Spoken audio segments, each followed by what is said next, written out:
ዛሬ ህዳር 28 ሰንበት ቀን እሁድ ቀን ከአንድ ጓደኛዬ ጋር ሰምነሽ ኪዳነ ምህረት ገዳም ልንሄድ ተቀጣጥረን ከዚህ በፊት ሄጄ አላቅምና ሌሊት 11 ሰዓት ላይ ተቀጣጥረን ነበረ።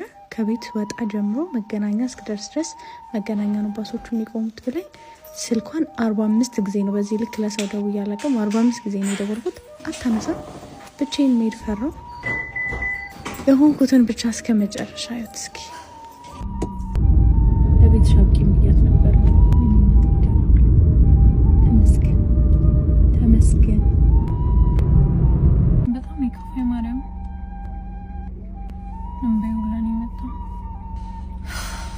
እዚሁ ቁጭ ብዬ ነጋ ማለት ነው።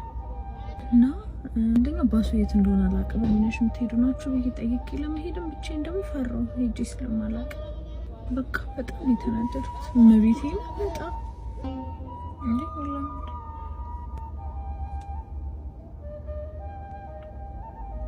በጣም ይደብረኝ። ብቻዬን ደግሞ ፈራሁ። ለማልቀስ ምክንያት የፈለኩ ነበር እንዴ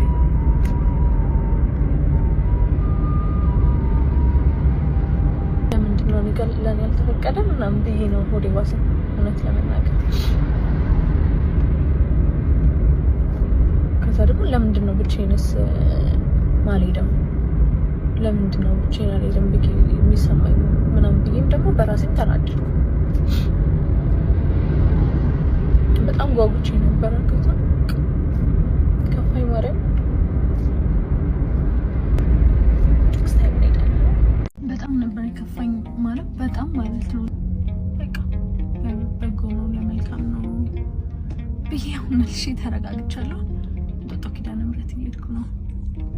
ቀጣይ ሳምንት ደግሞ ሄዳለሁ እግዚአብሔር ከፈቀደ። ተረጋግቻለሁ።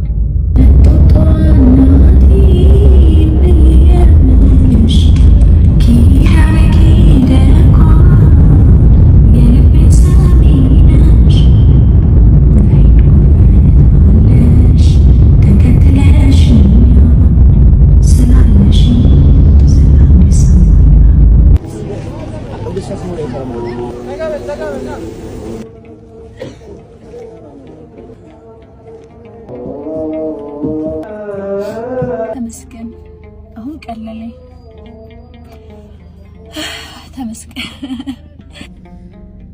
ተመስገን። የእናንተ የሁል ጊዜ ጥያቄ ምግብ መስራት ለምን አቆምሽ ነው። እኔ ግን ምግብ መስራት ከማቆም በዘለለ ኦልሞስት እንደ ጎረምሳ መኖር ከጀመርኩኝ ራሴን አጥቼው ከነበረ ኦልሞስት 7 ወር አልፎኛልና አሁን ግን ሳስበው መኖር ከቀጠለ ደግሞ እንደምፈልገው ነው መኖር ያለብኝ ብዬ አዲስ ቤት ገብቻለሁ። ሙዴል ለመመለስ እቃዎችን ያስተካክልኩ ነበር። ባለፈው አዲስ ቤት ገብቻለሁ ብዬ ነግራችሁ ነበር። ሳሎኔ ከአንድ ወር በላይ ባዶ ነው። ፈርኒቸር አዝዤ ነበርና አሜን ፈርኒቸር ነበር ያዘዝኩት። አሜን ፈርኒቸር ታውቋቸዋላችሁ በደንብ ቲክቶክ ላይ አዳዲስ ስታይሎችን በጣም ከኳሊቲ ጋር የሚሰሩ ልጆች ናቸው።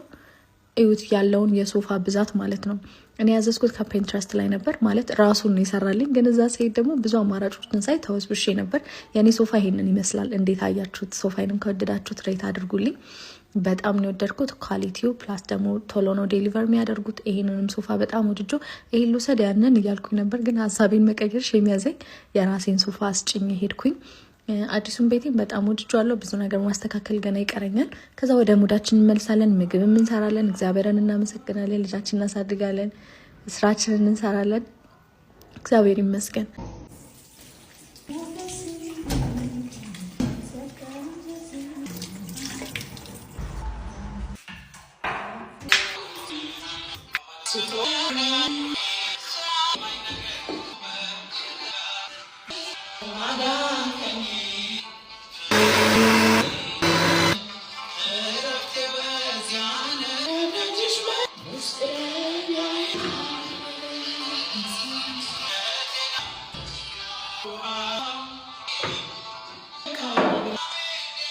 ቀዳማዊት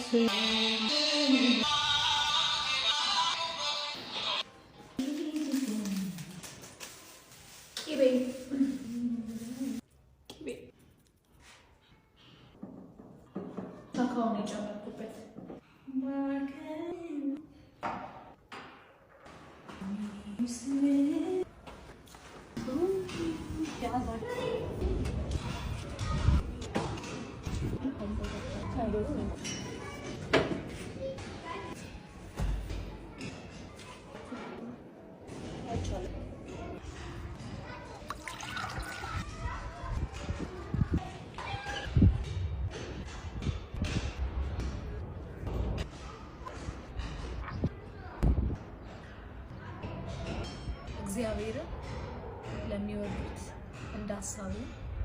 የጠሩት ነገር ሁሉ ለበጎ እንዲደረግ እናውቃለን። ወዳችኋለሁ። መልካም ቀን። ምን እንደማረኝ ልንገራችሁ። ጠዋት ከእንቅልፌ ተነስቼ ቀረበልኝን ቁርስ በልቼ ዩኒፎርም ለብሼ ትምህርት ቤት ካለ ሀሳብ ገብቼ ከዛ ዴስክ ላይ ራሱ እንቅልፍ ወስዶኝ እረፍት ሰዓት ወጥቼ ከሰው ጋር ተጫውቼ ምናምን ከዛ 9 ሰዓት ሲሆን ምንም ሳላስብ መንገድ ላይ ከሰው ጋር እያወራው በረዶ እየበላው ምናምን ቤት መግባት ከዛ እግርሽን ታጠቢ ምናምን ተብሎ ታጥቦ ወይ ደግሞ ሳይታጠቡ መተኛት ቲቪ ካለ ማየት ካለብኝ ማየት በቃ ቦርሴኑ ላይ እንዳስቀመጥኩት ሳላቅ ምናምን አቦኔ ልጅነት በጣም ነው የናፈቀኝ። የዘንድሮ ልጆች እንደዛ አይደላችሁም፣ ግን ኢንጆይ አድርጉት። እውነት አሁን እኔ ኪራይ፣ ኑሮ፣ አስቤዛ ስንት ነገር ያሳስበኝ። የጀላችሁ ሰዎች የታደለውን አንድ ነገር ልንገራችሁ። ውጪ ስራውለን ደቦ ከፍቶ አልቅሰን ገብተን ቤት እንረሳዋለን። ወዲያው ነው የምንረሳው። እነሱን ስናይ ምርጫ ማዘን ራሳችን ማቀስ ብዙዎች እግዚአብሔር ይመስገን። እግዚአብሔር ልጅ ይስጣችሁ። ዛሬ ደግሞ ምን እንደናፈቀኝ ታውቃላችሁ?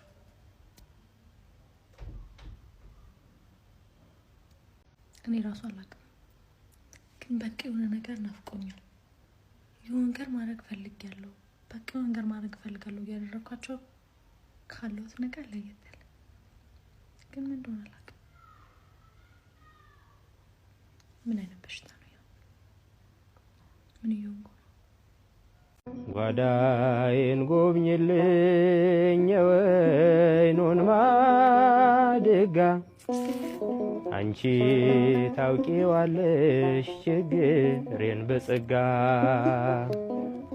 ቀና ብዬ ልሂድ ይብቃኝ ማጎንበሴ ሳሊ ለነ ቅድስት በቅድመ ሥላሴ ፍቅሯ የበዛለት ለክብሯ ይቆማል። ቲክቶክ ክሬቲቭ አዋርድ ለመሄድ አብረን እንዘጋጅ።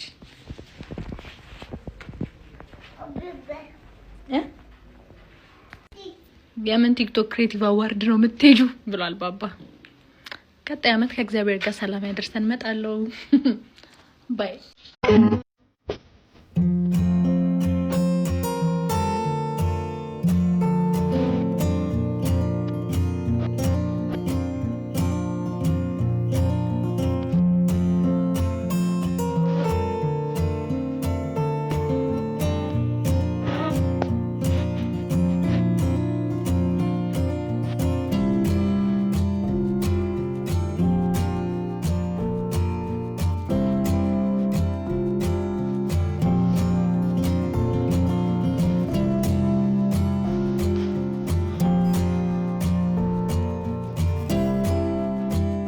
እግዚአብሔርን ቀኖች እየጠበኩ ቀናየው በቀን አንተን ስላመንኩኝ እኔም እንደ ሐና ልቤ ባንተ ጸና።